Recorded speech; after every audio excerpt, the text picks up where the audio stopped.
to settle and land here and start to meet yourself kindly and feel at home, feel safe, feel welcome here. So we've talked a little bit about loving kindness as a sort of attitude and a way of relating to life, to ourselves, to the present moment, whatever that might be. But now I want to get onto the nitty-gritty of metta as a practice in and of itself. So first of all, to define the word metta is quite important. So metta in the Buddhist suttas is considered the most exalted type of love that there is. And metta actually comes from the root mitta, which means friend. A monk in America actually said that it also has the root mi, which means fat, which I thought was quite interesting. So he said maybe it's because it makes the mind kind of fat. In other words, very big, very kind of cushioned, and nothing can really harm you if you have a lot of metta. So the most common translation is loving kindness, but there's also some people translate it as loving friendliness. It's kind of altruistic love, which thinks about others as well as oneself, but includes oneself, to all as to oneself. So similar to Christ's message, to love thy neighbour as thyself. And it's a kind of benevolent well-wishing, so, really wishing another being well, but not only wishing it and developing an attitude of good intentions, but actually manifesting that as a behaviour. So there's a very nice quote by Khalil Gibran, which I used to use with the work retreatants at Gaia House, and it says, service or work is love made visible, which is very beautiful, because in a way all our actions, our service, is a kind of transmutation of love. It comes from a beautiful quality in the heart, rather than just a sense of duty, or I have to do this because it's on the schedule. When we have this really pure intention of love, then helping others and being generous towards others comes quite naturally. So loving kindness has these qualities of warmth, qualities of empathy, of interest in another's well-being. So sometimes it's difficult when we get onto the neutral person, when we go through the sequences in metta, because we don't have a lot of interest in the neutral person. We don't have a lot of dreams or hopes or desires with that person. And at first it can take a little bit of time to warm up because of that. So love has this sense of interest and genuine care in another person's well-being. But impartial, it doesn't matter if that person reciprocates your love, or you share interests with that person, or have any particular kind of happy time together. This kind of loving kindness goes to all equally. So one of the aspects is this impartiality. So like we said earlier, it's like the rays of the sun which shine on all beings equally, regardless of who they are, and regardless of how they treat you as well. So sometimes we're tested out even in monastic life, and my teacher Ajahn Brahm was tested out quite, well, it wasn't his intention, but he ordained bhikkhunis a few years ago. Actually, it's 10 years ago now, since he gave the full ordination to women in our tradition. And some of you might know that women, monastics, hadn't had the full ordination, which is equivalent to that of monks until then, except in a few places, but not in the Thai forest tradition. So we're a rare breed. In fact, I'm the only one in England, which is kind of crazy when I think about it. And he facilitated the full ordination of women, and as a result was sort of delisted from his lineage of monasteries. So some people like to use the word excommunicated, which sounds a bit, inflammatory to me. But they basically said, you're not our friend anymore because we don't agree with what you did. And at that time he put a lovely poem up on the website, and it's called Outwitted by Edwin Markham, and it goes something like, they drew a circle to keep me out, rebel, heretic, a thing to flout. But love and I had the wit to win. We drew a circle that took them in. Which is very lovely, and I think this is, a very good definition of metta, that we can include all and embrace all, no matter what they do to us, and not looking for any particular kind of reward or treatment in return, or that they become friendly towards us. Sometimes in my position now, just with the little vihara in Oxford, I have a little terraced house which functions as a mini monastery. And sometimes, most of the time, people come with a very beautiful intention to be of service and to develop their practice, but occasionally they come with mixed motives.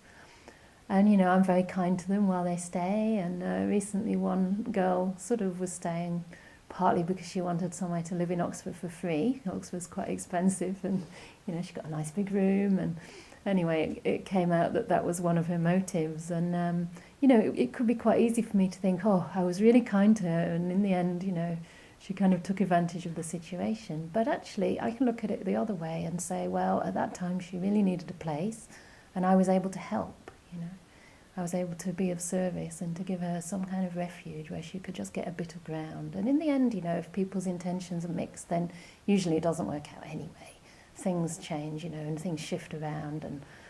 But at the same time, love without boundaries, love which goes to all equally and is exalted, abundant, immeasurable, doesn't mean that we don't have boundaries. It doesn't mean that we're just kind of lying on the ground saying, come and slice me up into pieces, I have metta for you anyway, and because love is love to all, to oneself as well. So we do have to look out for our own well-being. But the beautiful thing about love is that it has this protective quality. So they say even as a mother protects with her life, her child, her only child. But it doesn't stop there, because one's child is probably quite easy to develop metta towards. We identify with our child. And in a way, you could say that a child is part of the mother, so it's almost a self-love in a sense. But that sense of really wishing to protect the child. But then the Buddha says that in the same way, we should develop love to all beings.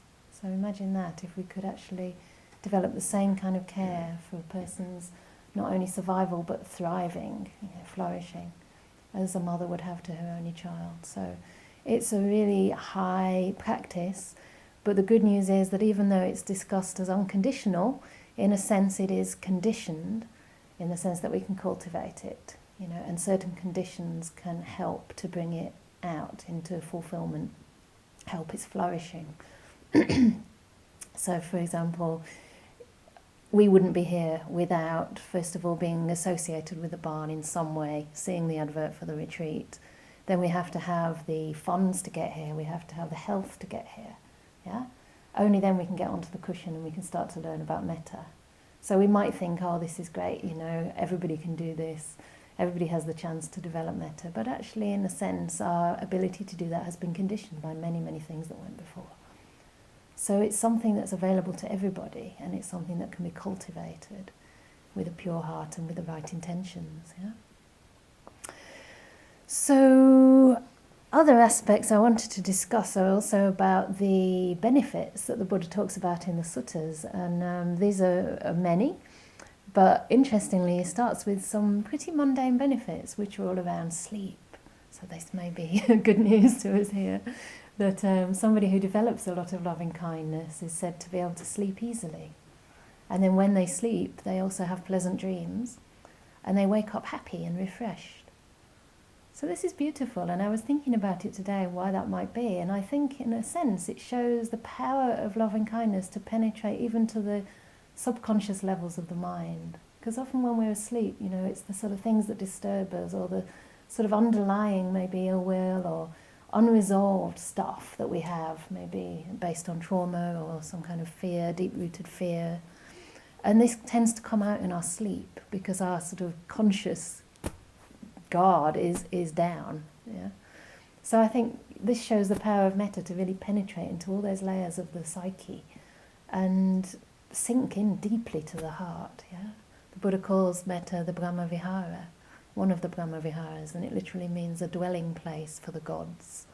So it's a kind of exalted state of mind which would, if you believe in this or not really, I suppose, it would bring around rebirth in one of those realms. In Christianity we might call them the heaven realms. But we can see it in our own practice, whether or not we believe in those things, that when we develop these beautiful qualities, beginning with virtue and a beautiful motivation for practice, when we develop this, we already experience that life is very beautiful, and things which looked ordinary, even outside in the nature, suddenly take on a special kind of shine. Everything seems enchanted with a sort of wonder. And the same with people, isn't it? When we look at them with eyes of kindness, we see their potential, we see the best in others. But if we go around with this fault-finding mind, we just tend to focus on what's wrong, and that's what the person ends up showing you, because it's what you expect of them. Why should they behave any differently? They've lost already, so why should they try to turn you around, So Metta never fixes, never judges. And one of the beautiful examples in my life is with my teacher Ajahn Brahm, who I feel completely accepted by almost as soon as I met him, without having to prove that I was sincere or genuine. He just took me in. You know, I told him, okay, I've come to you as your disciple. Can you be my teacher, more or less? That's what I asked. And he immediately started thinking, what to do with me? Where could she go? You know, which monastery might she fit in or thrive in? And it's really beautiful to be around somebody who really doesn't judge. And I think with a teacher, you know, it doesn't work unless you're yourself. It doesn't work unless you're genuine and you go to that teacher with who you are and the struggles that you genuinely have. It's a bit like going to a doctor. You don't try to sort of hide the disease or the disorder. You have to say what it's about, you know, show them the wound or whatever. So the same with my teacher, you know, I've gone through so many things and cried and been in states of desperation and all the normal things that you don't escape from in monastic life. And one of the extraordinary ways that I met that is very unusual for me is that I met with a very steady, unworried calm. And I realised, I think it was last year in the mains retreat, I was having a bit of a sort of doubting time and sort of saying, I don't know if I can do this anymore. I don't know if monastic life's working out the way I wanted it to. And I was really crying, you know, because it's been my whole life since I was really young. There's nothing else I wanted to do. And he just looked so calm. Even though I know that he doesn't want me to disrobe or give up just like that, there was just this sense of, yeah, I'm not worried about that, you know. And it gave me a real assurance that, yeah, these are normal states of mind that we all go through. And he's seen it all before. And in a way, I've seen it all before too, right? So it took out the power. It took out any need for me to believe in those thoughts. Because it is just thoughts, right? And even the cultivation of metta starts with thought. It starts with intention. But anyway, back to the benefits. So first of all, it's the sleeping, yeah, easily, and the waking up happy, because you don't have any remorse or regret. And there's a sense of congruence between your life and your intentions. Yeah, you're living aligned to your values, to your highest, most beautiful intentions. So what is there to feel upset about? So you wake up happy. And what were the other ones? And then the other ones are about being dear to people, and dear also to the heavenly beings, to the devas. Even my mom, who's not at all religious, used to say that I had a guardian angel, her mother, looking after me. So it's very much a part of Western mythology too, Christianity, that, you know, we have these guardian angels around us. And if we do good, they look after us. You know? But the thing is, we need to do good. I've met people who are kind of scared even of beautiful heavenly beings, because probably in their mind they know there's something a little bit off, you know, and then they feel afraid. My own teacher in Burma, because I ordained in Burma originally, he used to say wherever I went for the first time, like say a little room or a cave or a new hut, I should always ask permission from the beings, from the invisible beings that might be there, and just assure them that, you know, I've come just as a visitor and I'm not trying to take away their place, but, you know, I mean no harm and I'm going to practice well and I'm going to share the blessings of my practice with them. So he'd always encourage that, and even though I didn't see these beings, I felt a connection because of that, and it felt like a very humbling way to behave, and a very respectful way, because we don't know what other forces are around us, you know. And there are people who can see beings. Even my first teacher, Goenka, I know he doesn't talk about this in the retreats, but among the teachers, among his own, you know, colleagues, he used to say that some people come into retreats with beings with them, and sometimes those beings come into the hall with them, and sometimes they stay outside. But they were good beings. Anyway, I don't want to freak you out because it's getting dark now. But you're all in here, so you must be okay, right? So you become dear to the devas, dear to human beings, and dear to animals as well. Think of people like St. Francis. They were very dear to animals, and animals flocked to them. These cats are still here too, even though I ignore them completely. But they probably would still be kind to me if I wasn't so allergic. So this is because, you know, we're so committed to non-harm, and people sense that, beings can sense that sense of safety and trust around you, so they don't harm you. And the Buddha even says that you're protected from fire, poisons and weapons as well. So even though you probably don't need that kind of protection when you're here, again, I think it's because, you know, nobody wants to harm you if you're just such a kind person. So you're much less likely to have enemies in the world. which are, decent benefits, I would say. We might not feel that we have a lot of enemies, but, it can be pretty miserable if you do. So another benefit is that one's complexion is radiant. And there's a really nice little notice up in one of the bathrooms. It says, next to the mirror. I was happy for this last night because I thought I looked really exhausted. And next to the mirror it said, beauty is a loving heart and an open mind. And it's true, isn't it? When we have these qualities, we appear beautiful to others. And it's nothing to do with features or even whether you've slept well or not. It's to do with something emanating from within. And again, my own teacher in Burma, he was really radiant. And the first time I went to that monastery, I actually went there before he moved there because I was so desperate to ordain, and he was about to move from his monastery in the city to that monastery, but I said, I have to go now, because I only have 3 months between my academic year. I said, I have to go. And so he arranged with a village lady to cook and to walk 2 miles each way every day to deliver the food, and I was there with my friend. We were there for 2 weeks. And when he arrived, he walked down to the hut where I was staying. And there was such an energy of radiance around him. The thought came to my mind, I can understand why they say that the Buddha had these colours. Because it really seemed that way. I don't think I saw the colours, but it felt like just this brightness and this light and radiance. And this was certainly due to his cultivation of metta. So again, this is important because we want to be of benefit to people. We want to attract and not repel beings, right? We like to see people smiling rather than scowling at us first thing in the morning. Yeah. So it makes us feel uplifted if we can just give that little smile. And also inwardly we can smile at ourselves and light ourselves up a little bit. And then the next benefit, which is really important in the context that we're going to practice, is that one with metta easily gets into samadhi. So yesterday I said that I wasn't going to translate that word very much, or certainly not as concentration, because concentration, as you can see, is already quite opposite from metta. Concentration implies a kind of narrowing down and a tight sort of focus. So when you get like concentrated washing up powder, it's like a lot in a small space.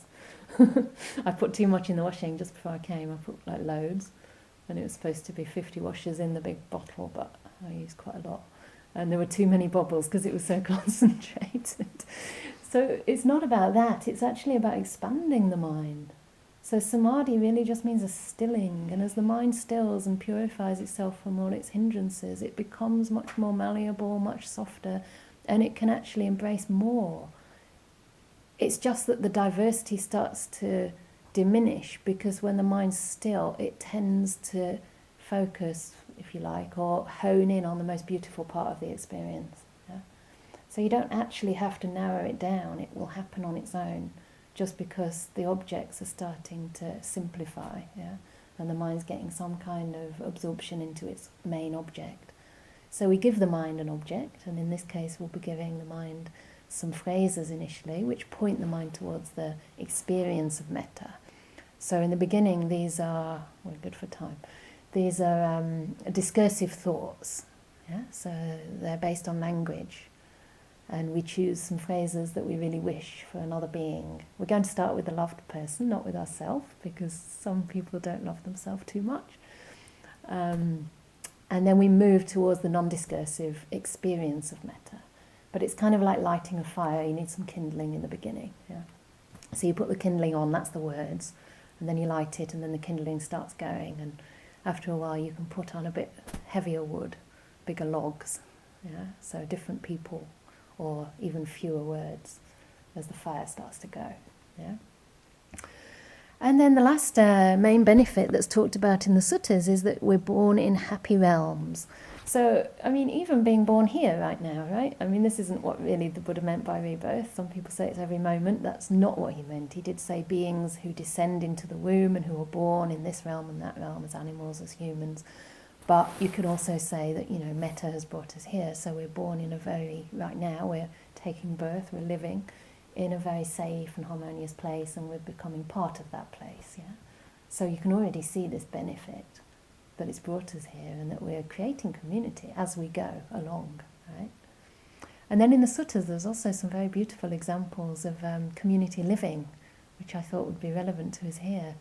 And one of them is about 3 monks, which could have been 3 nuns, but it tends to be 3 monks. But I'm sure there would have been stories of the nuns too. And they lived together, and they were described as living like milk and water mixed. So when milk and water get together, they mix completely, they blend, so you can't see any separation between them.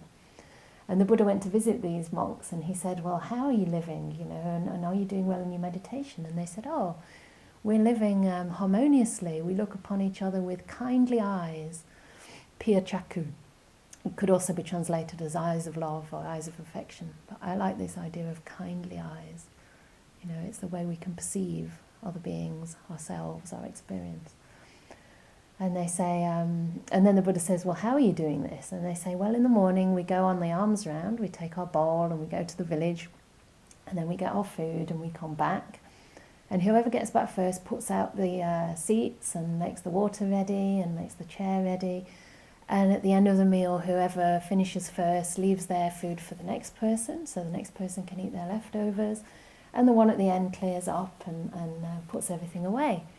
So there's no thought there, of, oh, that's your duty, you should do that duty, I did that duty yesterday, why do I always have to do the compost, or why do I always have to do the chucks, or whatever it is, It's always this sense of just responding to whatever's needed, and the sense of serving each other, really serving and looking out for each other, seeing what's needed at the time.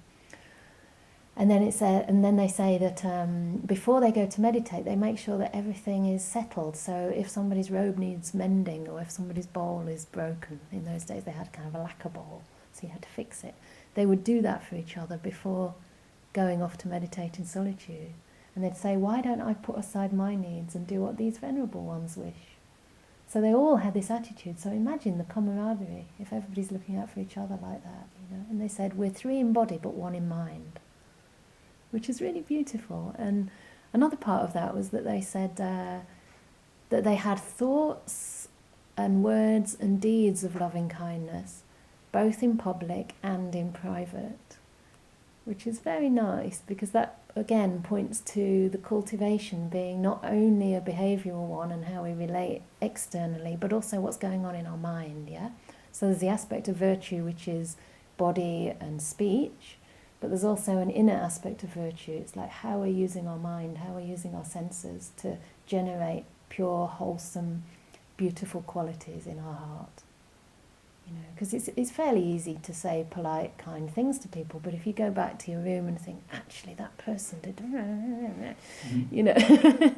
which is common, we all do it, But it makes it harder when you see that person to develop a kindness. It takes a bit more effort to get beyond those thoughts that you've set in your heart to relating to that person kindly. Whereas if you go back and actually review, okay, well, this person did this, which annoyed me, but I could also look at the other part of the person and the things that they did which were beautiful, or the qualities that they have, and bring those up in your mind. Then when you meet that person, that's what you're most likely to see. And that's who you're most likely to relate to. So you relate to them as a good and virtuous person, And that's what they show you back. That's how it works. In a way, we're creating our reality all the time, right? We're creating ourselves all the time, which is another thing about somebody with a lot of metta. They tend not to fix you. I know for myself, maybe it's my horoscope or something, but anyway, I'm a Gemini, so I don't like to be fixed at all. And sometimes people really try to say, oh, you're like this, or you're like that, and I just find it really, because that's limiting me, and that's just one perception out of so many different perceptions you could have of a person. And people change all the time, given their situation, their, what they're going through in their life at any moment. And I think, one of the things that my teacher never does is tell me you're like this or you're like that. Even in terms of qualities, he very rarely says anything.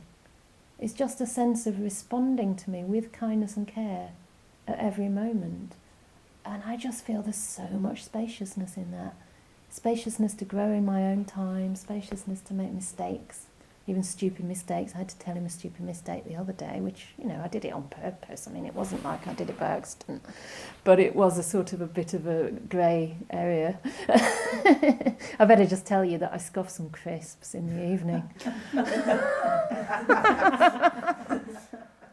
It was after a difficult guest. So that's my excuse. So I scoffed these crisps. And I just thought I'll have a few, but it was quite a big bag. And suddenly I realised that they were almost gone.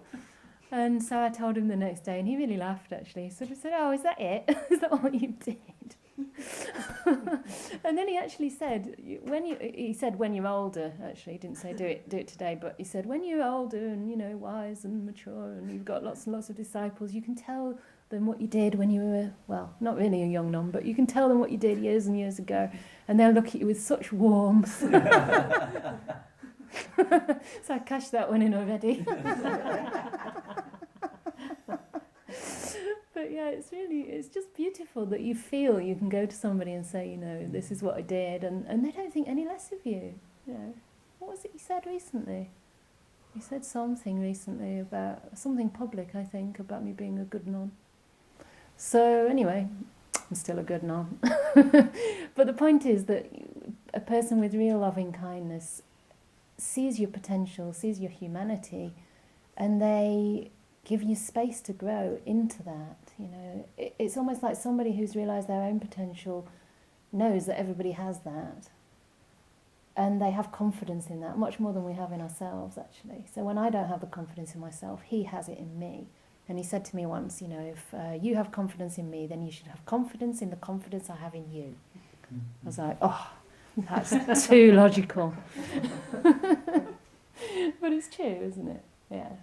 So we need to give each other that, see the best in each other.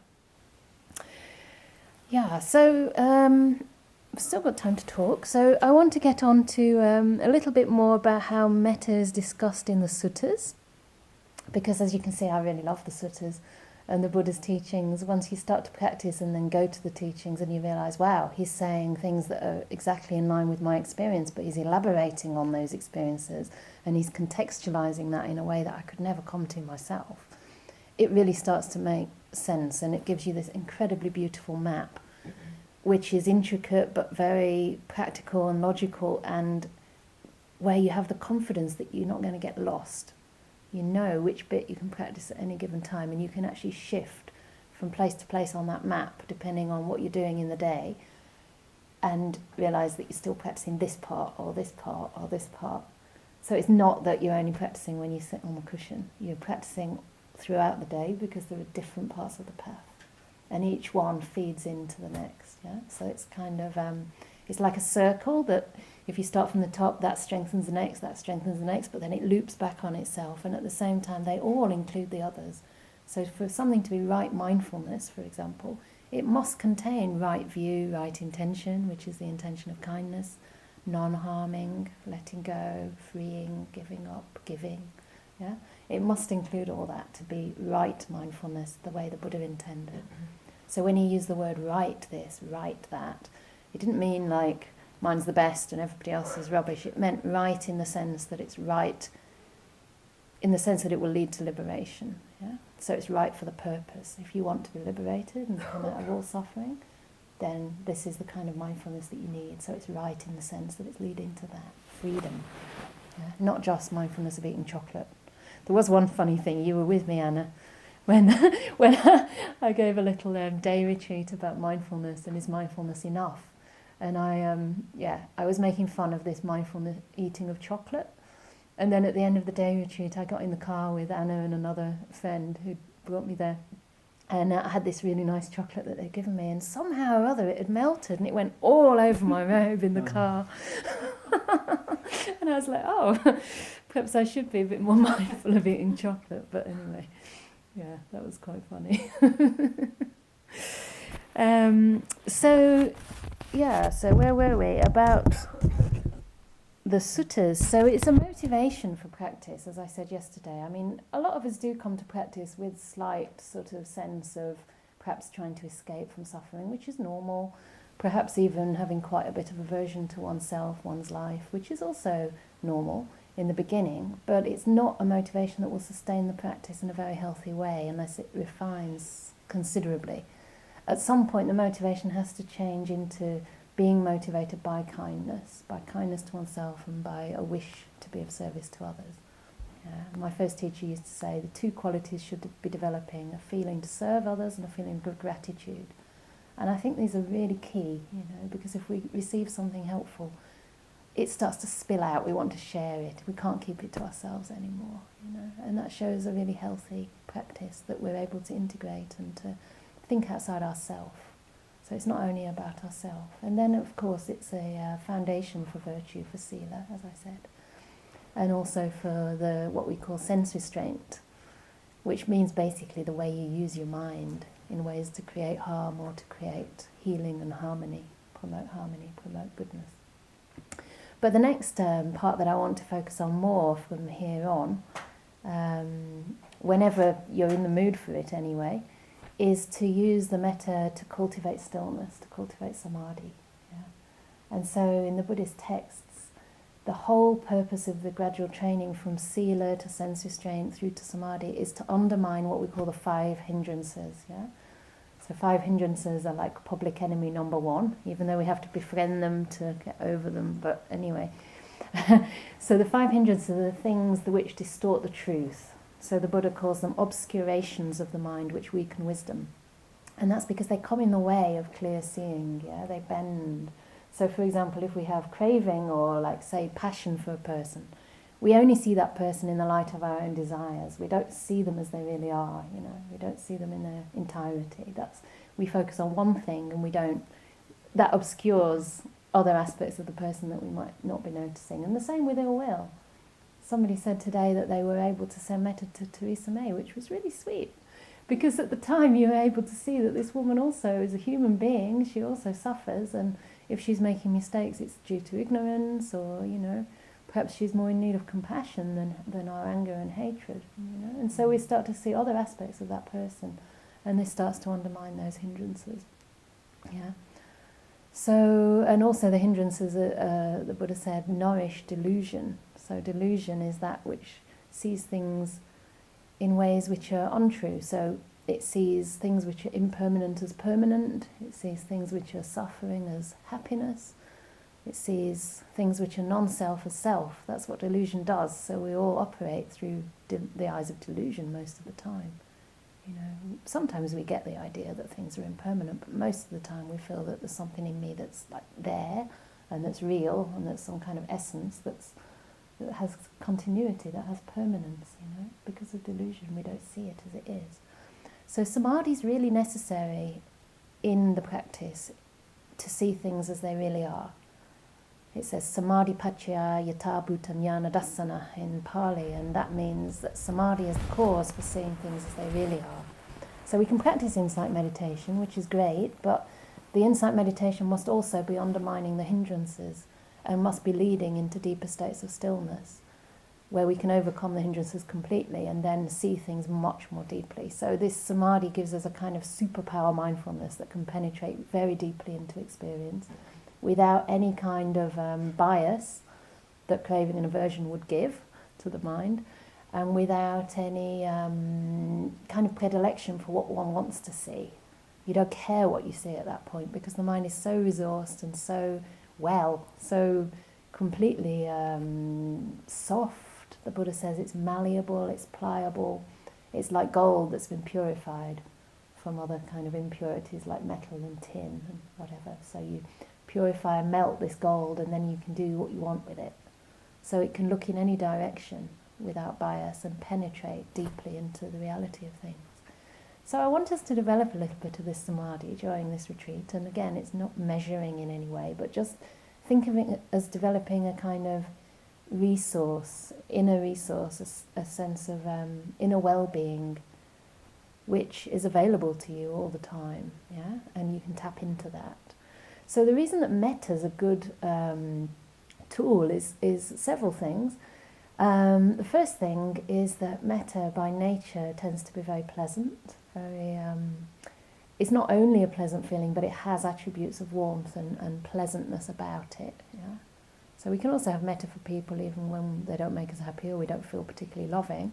We can still have intentions of loving kindness, but when the metta starts to develop, then it does bring a certain emotional warmth and a happiness. And again, the Buddha said happiness is the cause for stillness. It's the proximate cause. So there are many causes, but right before you get into deep samadhi, there must be happiness, a lot of inner happiness. Yeah, and it's from that happiness that we are really able to settle and calm into deeper states of stillness.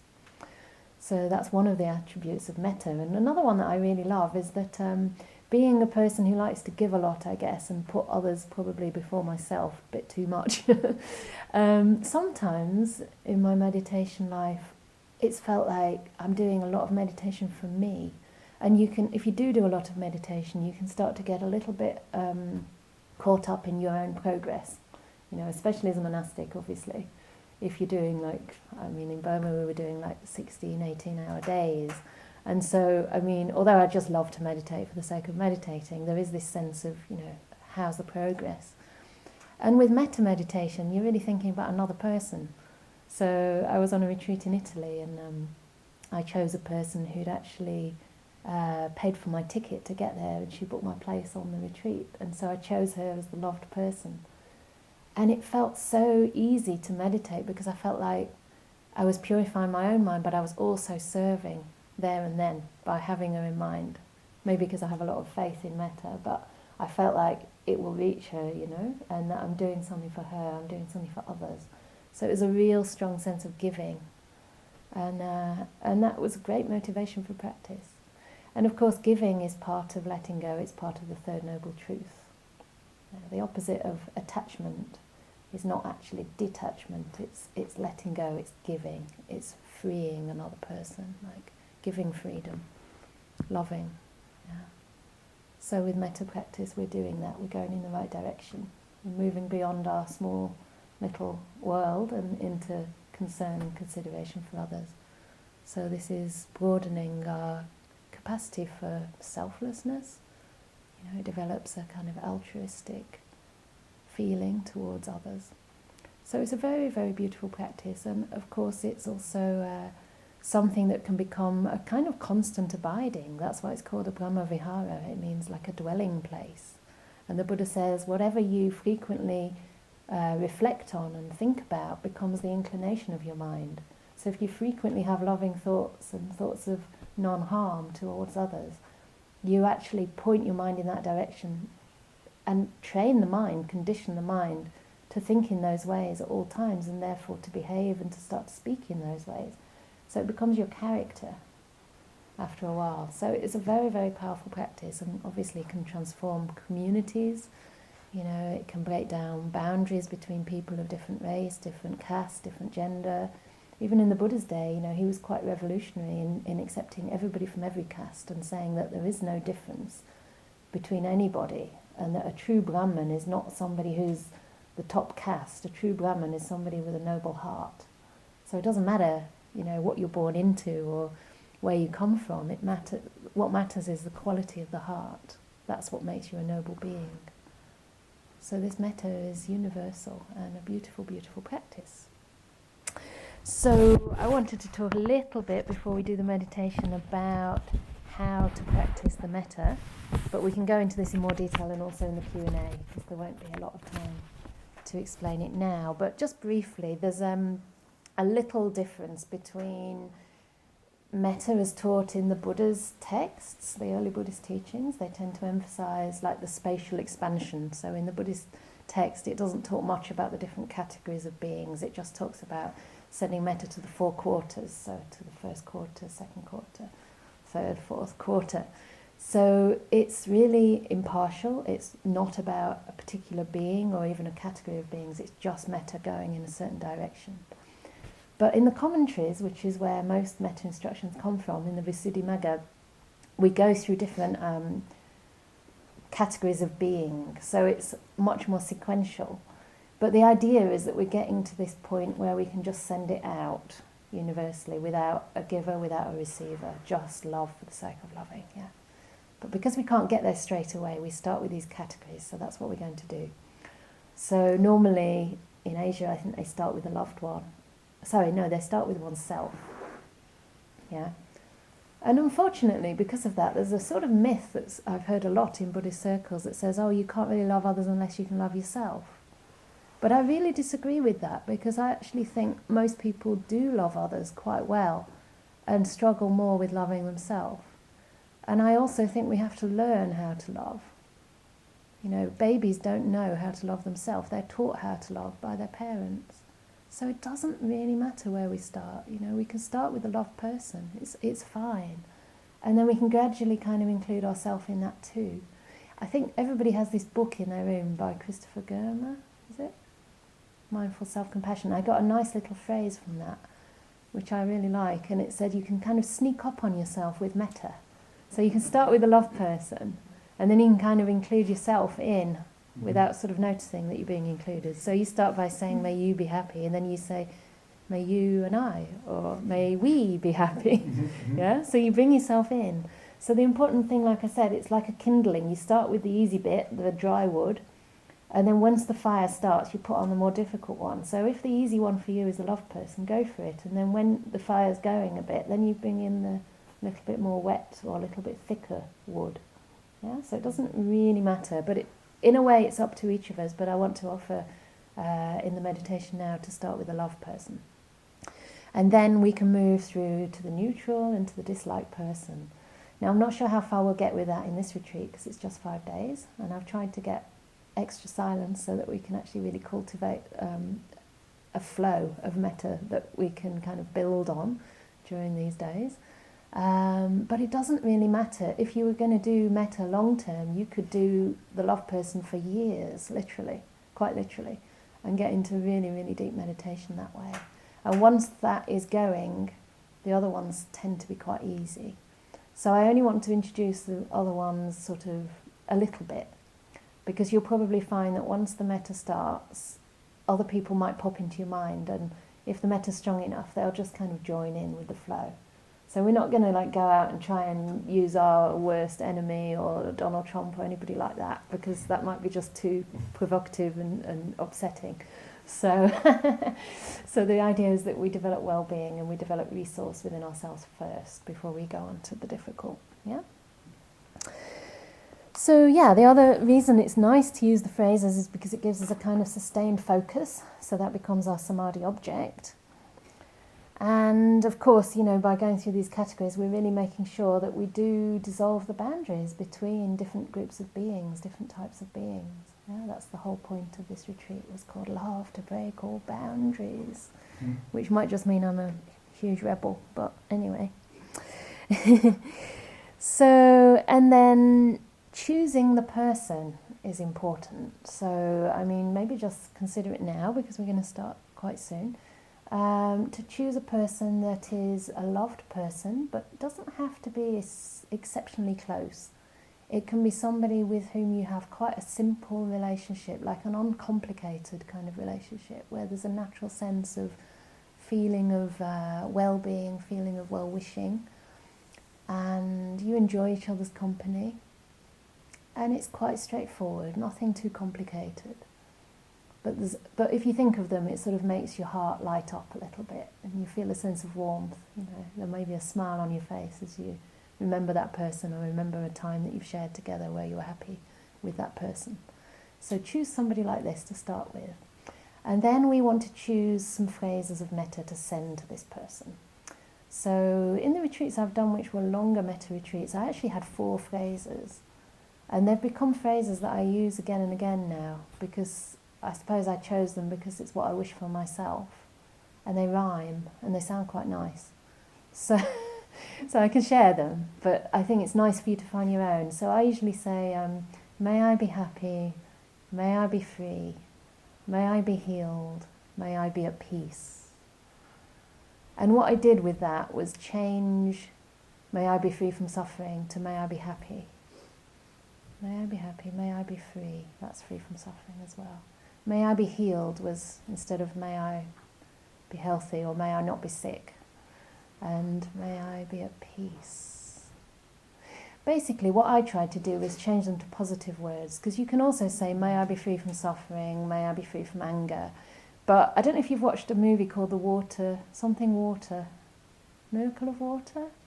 And it's where this Japanese professor or scientist tests the effect of words on the crystals in water that water form. And if you say bad words to the water, it actually creates really ugly crystals.